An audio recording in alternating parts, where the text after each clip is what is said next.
We talked about the game. Coach Davis said he's emphasis about the game. And, Coach Davis just really wanted to win this game. So, not to us, Oh, Coach he talked Davis. and then Coach Davis maybe shared that with you guys. Yeah, I guess just for you, obviously, you kind of talked about the emotions and, you grew up around here. I imagine that's part of it, but you're playing some big games, like, with Alabama and everything. How is this one maybe different? It's been a while since I had like this type of energy. The D-Dome is just I feel like it's different. Crowd is very into it. I like the whiteout idea from Caleb. Okay. I feel like the energy was great. It was different. You mentioned you thought guys were nervous, maybe. Seth said you thought you guys might have been scared in the first half. What changed at halftime? What was the message? How did Coach Davis get that out of you? When we were passing up open shots, I feel like we did that too much. Turnovers, not being strong with the ball, and like not making the right reads, like just guessing and not just like being the defense. In the second half, I feel like the first 4 minutes was huge, getting us back, setting the tone, and that was big. Jarin, one thing that Hubert was talking to us earlier in the week, he was saying he noticed Caleb was maybe especially locked in. One thing he said was he didn't notice him smiling as much as I guess he usually does. Did you notice that at all, or did he kind of seem? I noticed it a little bit. Okay. Yeah, he was definitely locked in. Yeah. I guess for him individually, kind of the performance he had. I know you see it a lot in practice, but what did you kind of think of his ability to kind of rise to the occasion, so to speak, in the game like that? Yeah, he's a big game player. He knows he got to lock in, and he's a big part of this team. And, he does a lot of different things on the court: block shots, dunks, rebounds, knocks down shots, and gets us into our offense. And he's a big player for us. What was the key in the second half? I guess what went right compared to the first half? I know you touched on it a little bit, but what in your view, I guess, went right? What led to that kind of big run and explosion? Definitely cleaning up our mistakes, taking care of the ball. I feel like that led to their transition. They had 17 points in transition off our turnovers. And also, shooting open shots earlier. And again, passing up open shots that leads to turnovers, leads to bad shots, and that leads to them getting in transition and getting buckets. Was turnover something, Henry mentioned it too, was that something that was specifically brought up during halftime? Was that something that you have to clean up? Yeah, it was. It was being strong with the ball and just making the right read. How about something as simple as just movement? Moving without the ball moving quicker, less opportunity for turnovers, and they led to a lot more shots. Coach Jost also emphasized swinging the ball, switching sides of the floor. You can't just keep it on one side and just let the defense relax and load up to the side. We got to swing it. Get everybody involved and give different looks to the defense. It can be a challenging game, but it can be a simple one. And you're kind of what you're saying is fairly simple stuff. Yeah. No spacing issues in the second half. A lot of them in the first half. And it's a difference. Yeah, it is. When Henry has the ball, he can pretty much see anybody on the floor. I mean, Seth is like he's a great point. He could be a great point guard if he had a better handle, right? How good a passer is he? Yeah, he's a great passer. He's able to shrink the floor, put pressure on the rim, and once he puts pressure on the rim, again, he shrinks the floor. He's able to kick it out. He's a great finisher in the paint. I know he missed some bunnies today, but in practice, I know he's a good finisher.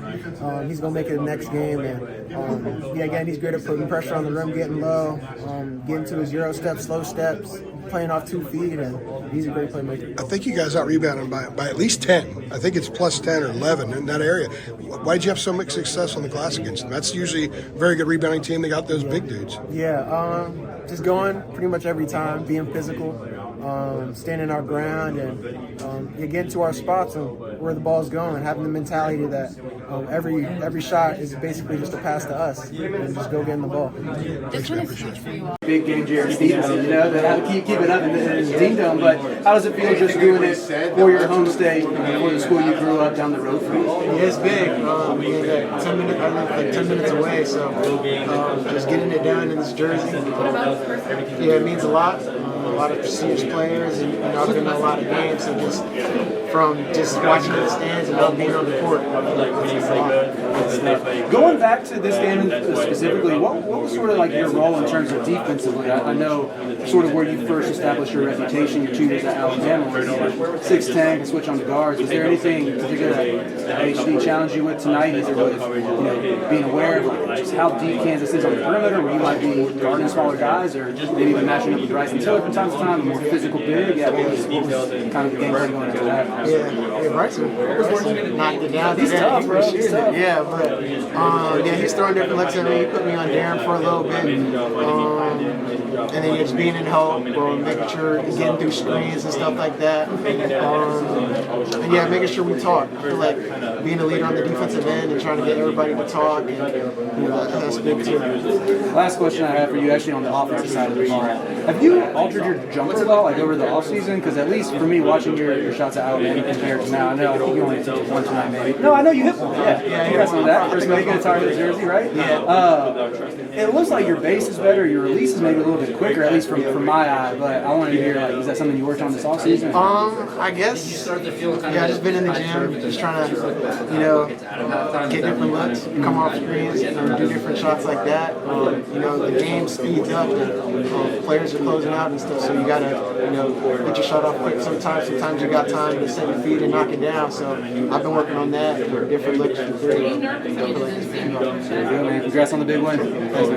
Jarin, early in the game, when the shots weren't falling, you still were adding production on the boards and on the defensive side of the ball. Do you pride yourself, especially surrounded by a bunch of great scorers, as a guy who can really still impact the game in a large way, even if the shot's not falling for you? Yeah, I feel like bringing intensity, getting our guys hyped, talking to the defensive end, talking on offense, making sure everybody gets to play right. And offensive rebounding, being physical. I feel like the game of basketball isn't just about scoring, and just doing different things out there is big. But that 3 felt good, right? To finally get that in, the 3 felt good. Had to score somehow. Yeah. Jarin, I don't think there were any one-handed rebounds from the Alabama side of emphasis, just snatching.